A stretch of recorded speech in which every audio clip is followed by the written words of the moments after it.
Bom dia, sétimo ano. Vamos para mais uma aulinha, perdão. Hoje nós vamos corrigir, né, os exercícios da semana passada.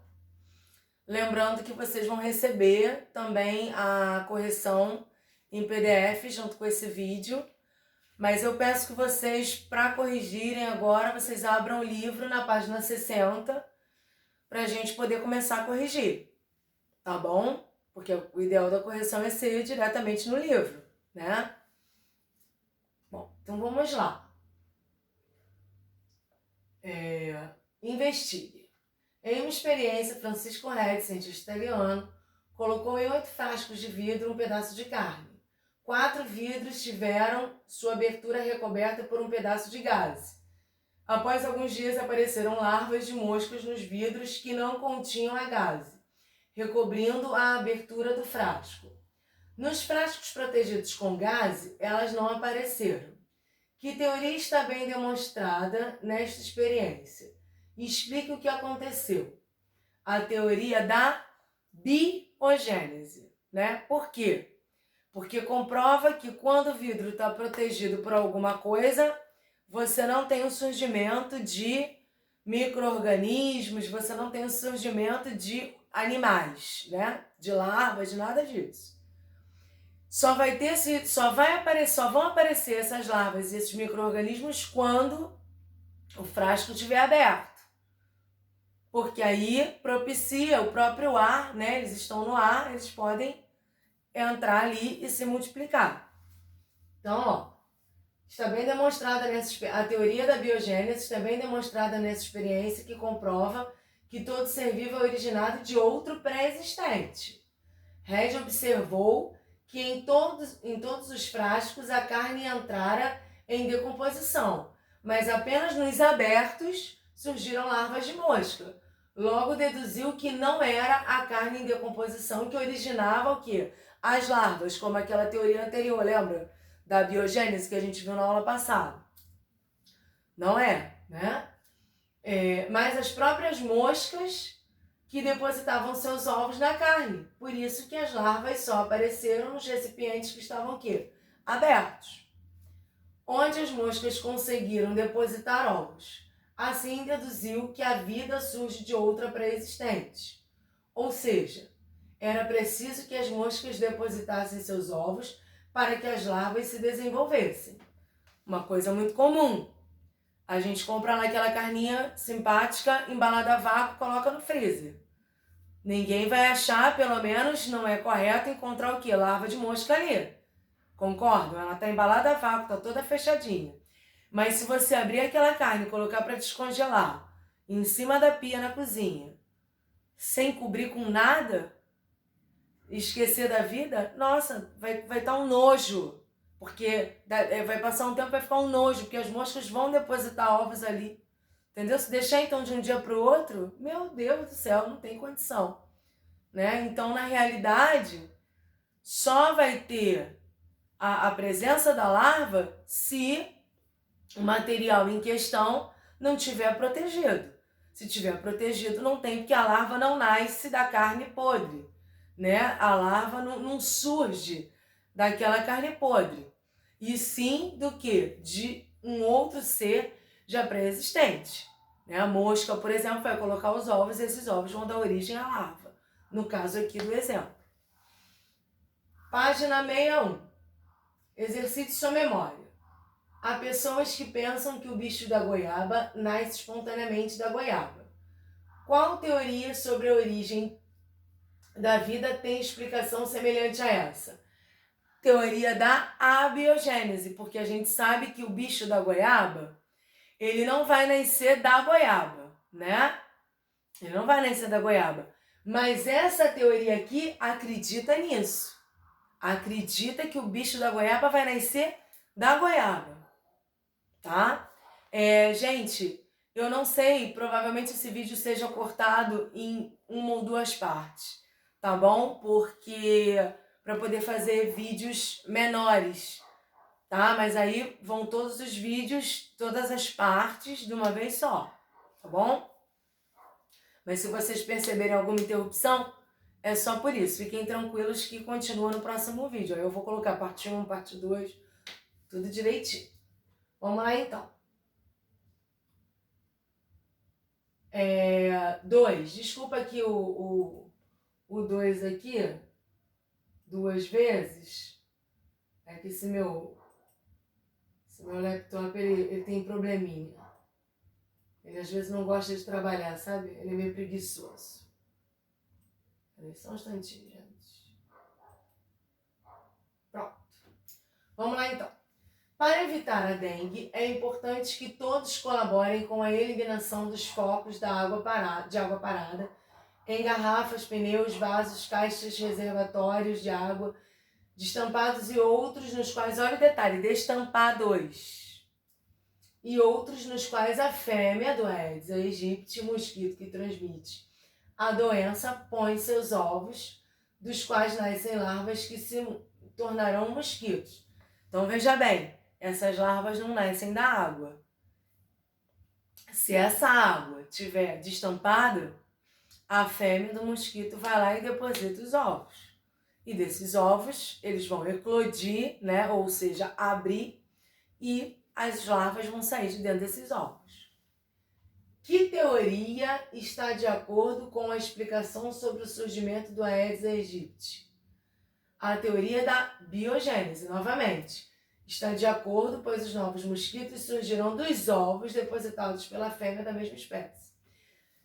Se nessa pergunta, ao invés de eles terem colocado isso, eles tivessem colocado que as larvas vinham da água, que teoria seria? A biogênese. Né? Que a gente sabe que essa teoria não, ela caiu por terra, ela está errada, ela é falsa, ela não existe. Mas, como aqui a gente está estudando todas as teorias, então seria se dissesse, não, porque a larva vem da água, surge da água. Seria abiogênese e não biogênese. Mas aqui é biogênese, tá, gente? Porque a explicação está correta da pergunta, né? É a fêmea que deposita os ovos e desses ovos se tem as larvas do mosquito. Número 3. Após utilizar parte do molho de tomate que prepara, Mariana guardou o que restou na geladeira. Depois de alguns dias, ao tentar reutilizar o molho, percebeu que este estava tomado por bolores, fungos. Considerando os princípios da origem da vida, o que é correto afirmar? É correto afirmar que, segundo o princípio da biogênese, o bolor haveria crescido no molho devido à sua contaminação anterior por fungos presentes no ambiente. Por quê? Porque ficou aberto. Ficou aberto e sofreu contaminação pelos fungos, tá? Página 64. Exercite sua memória. Leia o seguinte trecho da Bíblia.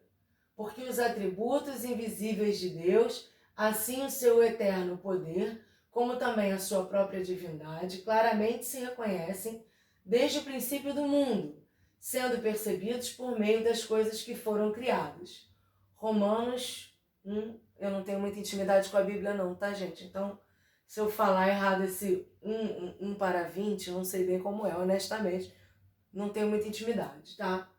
Respeito muito, mas não tenho muita intimidade. Bom, em qual hipótese sobre a origem da vida caberia esse texto? Justifique sua resposta. Criacionismo, né? Por quê? A partir daí, pois os adeptos dessa teoria acreditavam que os seres vivos não evoluíam, uma vez que eram fruto de uma ação milagrosa, tá? Então, na realidade, aqui eles acreditavam que os seres vivos eram fruto de uma ação milagrosa. Deus criou tudo e pronto.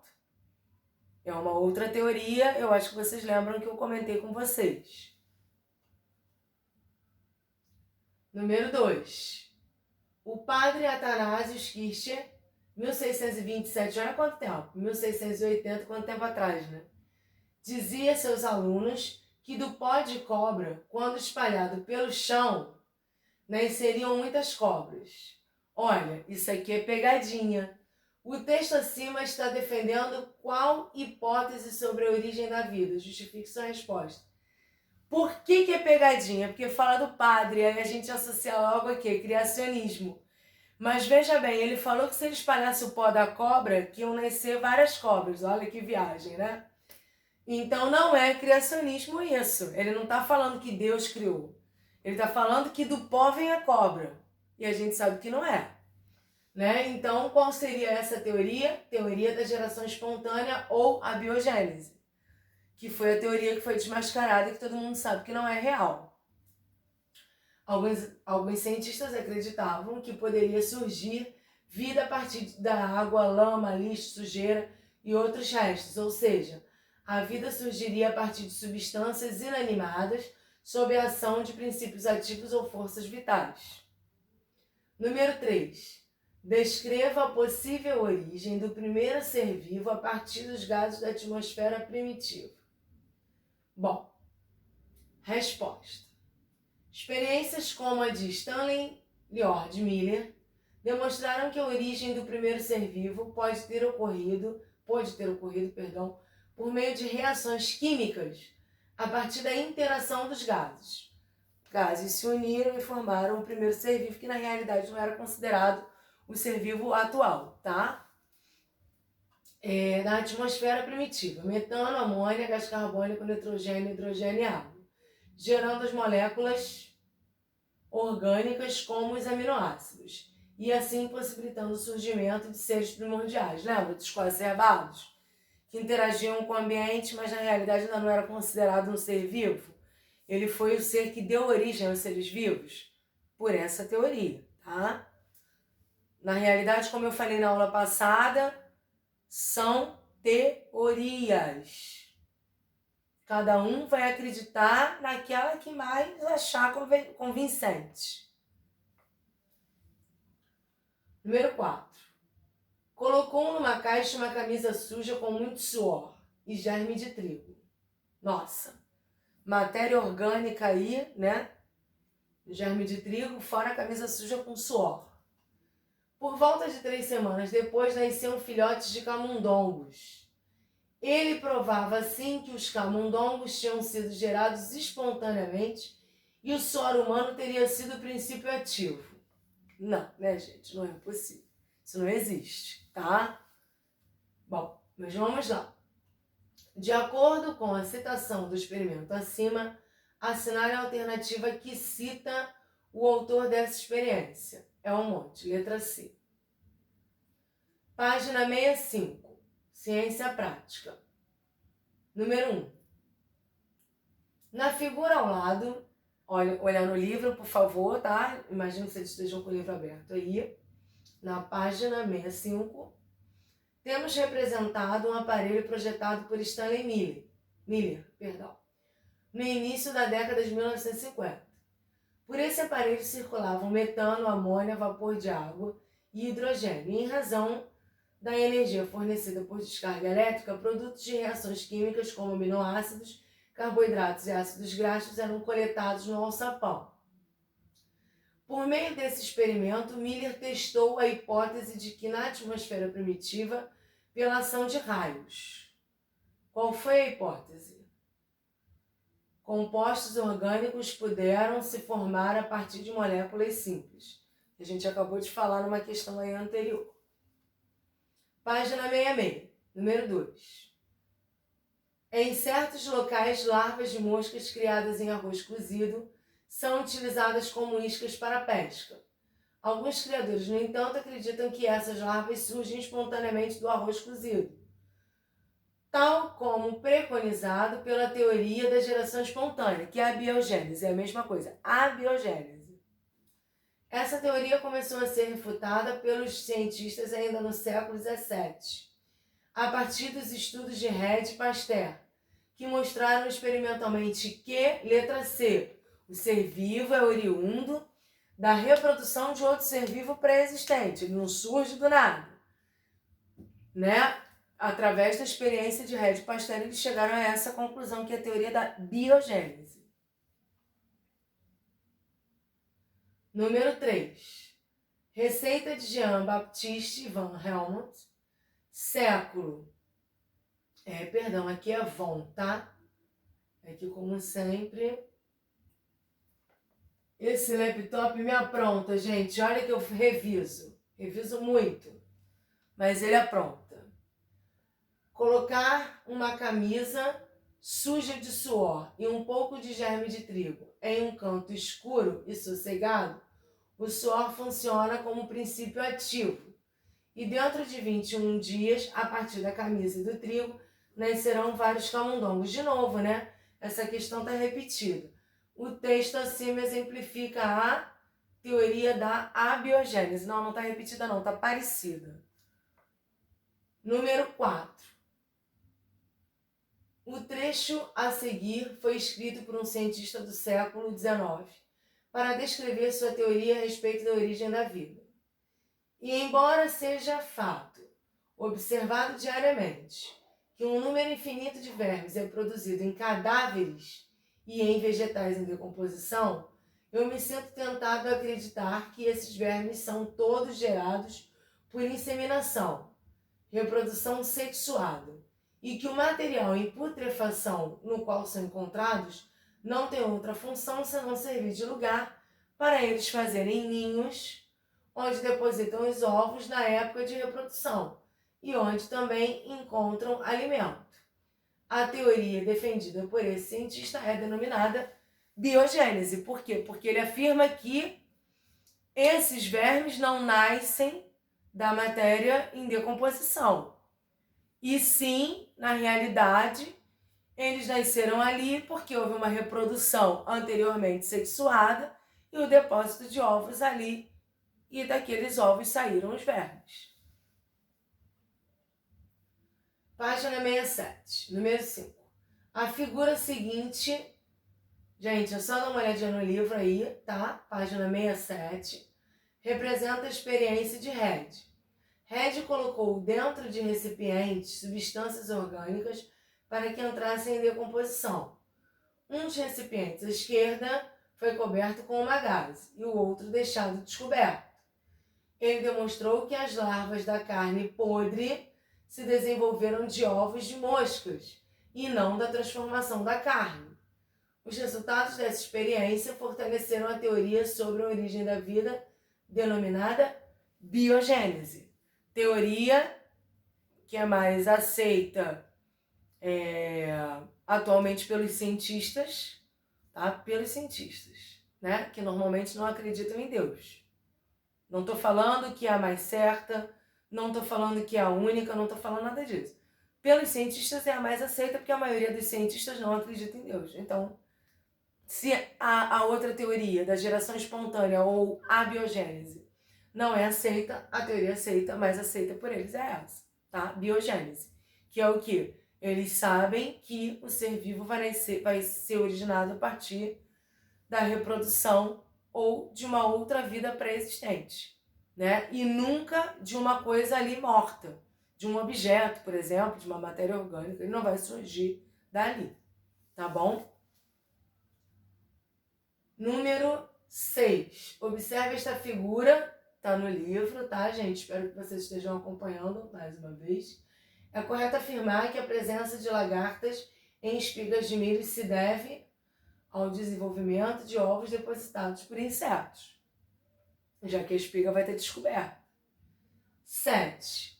Responda de acordo com as seguintes afirmações. Número 1. A teoria da biogênese afirma que todo ser vivo nasce, cresce, reproduz e morre. Número 2. De acordo com a teoria da biogênese, a vida só pode ser originada de outra pré-existente semelhante. Número 3. A teoria da geração espontânea afirma que os seres vivos podem nascer de matéria bruta. Então, qual é a pergunta aqui? Responda de acordo com as seguintes afirmações. Ok. Resposta, letra D. Apenas as afirmativas 2 e 3 são corretas. Por quê? Vamos lá. A teoria da biogênese afirma que todo ser vivo nasce, cresce, se reproduz e morre. Na realidade, ela não fala nada disso. Na realidade, a teoria da biogênese acredita que o ser vivo é originado a partir de outro pré-existente. É isso que ela fala. Essa questão do nasce, cresce, reproduz e morre já é uma outra teoria, uma outra questão que a gente vai ver mais pra frente, tá? Então, na realidade, somente a 2 e a 3 estão corretas. Então, é letra D, tá? Bom, é isso por hoje. Espero que vocês tenham gostado. Qualquer dúvida, é só colocar lá na plataforma. E mais uma coisa também, não esqueçam, se tiverem dúvida da correção, se perceberem algum erro, que a gente revisa muito, mas às vezes deixa passar erro de digitação, alguma coisa assim, é só vocês tirarem a dúvida lá na plataforma, tá bom? Eu tô sempre à disposição. Beijo grande, muita saudade de vocês, doida pra acabar logo essa quarentena, pra gente poder estar juntinho em sala de aula.